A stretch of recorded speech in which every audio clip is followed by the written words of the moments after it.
Islam sudah dipijak-pijak, Islam sudah dijajah, Islam sudah dipesongkan. Semuanya itu kita jadi orang yang lalai leka kerana kita tidak pernah ambil tahu apa yang ada dalam Al-Quran. Wallahu, wallahu, wallahu, wallahu. Adakah Al-Quran ini sebenarnya satu benda yang kita terima dengan penuh kesyukuran, dengan penuh kerendahan hati untuk kita jadi hamba yang Allah kata dalam Al-Quran itu, di mana Allah kata kami jadikan Al-Quran itu sebagai cahaya. Selama ni kita duduk dalam gelap ke dalam cahaya? Nak bagi tahu kita duduk dalam gelap. Gelap itu zulumat. Zulumat berkongsi makna daripada perkataan zalim. Bermakna kita selama ni zalim, tidak meletakkan sesuatu pada tempatnya. Kitalah orang yang berada dalam kegelapan itu. Kitalah orang yang buta huruf, yang tidak tahu apa itu kitab.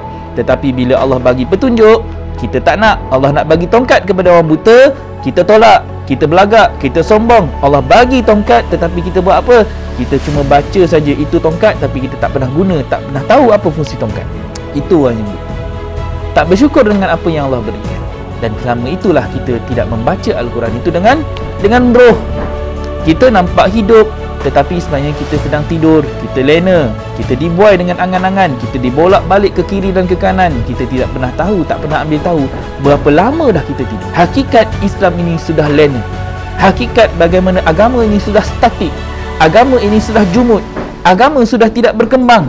Agama sudah tidak dinilai sebagai satu bentuk ciri-ciri ataupun sistem ataupun cara hidup yang dapat menyelamatkan kita daripada bahang jurang api neraka itu.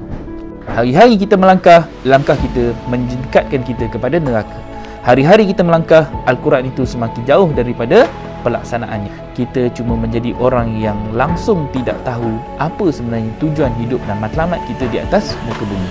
Kita hanya fokus kepada kerja, kita hanya fokus kepada gaji, kita hanya fokus dalam mencari harta, kita fokus dalam mencari apa saja kehendak dan juga greed dan need yang kita rasa, kita tahu dan kita mahu.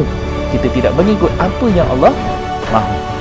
Dan itu adalah masalah yang selama ni yang kita tidak sedar.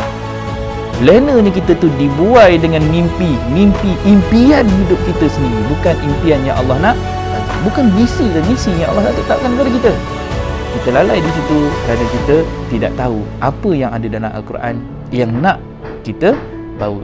Dan di situlah Allah sebutkan, dan kami jadikan Al-Quran itu sebagai cahaya untuk kami berikan kepada hamba-hamba kami yang kami kehendaki. So rasakanlah hari ini kita mula membaca Quran dengan roh.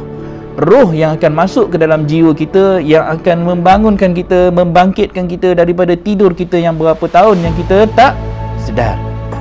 Berapa lama dah kita lena yang kita sendiri pun tak pasti. Berapa tahun, berapa ribu tahun dah hari ini Islam dah jatuh. Islam sudah dibengkokkan, Islam sudah dipijak-pijak, Islam sudah dijajah, Islam sudah dipesongkan. Semuanya itu kita jadi orang yang lalai leka kerana kita tidak pernah ambil tahu apa yang ada dalam Al-Quran. Dan disebabkan itulah Allah kadang-kala menganjing kita. Allah memberikan satu perumpamaan dalam Al-Quran bagaimana sikap kita ini. Allah nampakkan bagaimana perangai kita itu seperti anjing. Tadi kita baca Al-Quran itu adalah untuk orang-orang yang nak diberi ilmu dengan ayat-ayat yang jelas. Di malang ni bagaimana kita hidup hari ini, Al-Quran sudah di depan mata. Rasanya banyaklah kalau kita tengok dalam internet, dalam Facebook, dalam YouTube, pelbagai usaha yang sedang dilakukan oleh golongan tertentu, organisasi tertentu. Siapa saja yang sedang cuba untuk membawa manusia kembali semula kepada agama. Kalau kita lihat sebelum ni, kita nampakkan tentang 73 jalan. Bagaimana hari ini kita sedang meletakkan nama-nama, logo-logo, pertubuhan-pertubuhan, apa saja badan-badan ataupun mereka yang sedang cuba berusaha klaim mereka adalah orang yang sedang mengembalikan Islam. Tapi 73 golongan itu kita tidak tahu mana satu hujungnya, mana satu pangkalnya yang betul-betul benar. Dan kalau kita nak dapat kepastian jemaah yang betul-betul benar, kita kena kembali semula kepada Al-Quran. Allahu Allahu Allahu Allahu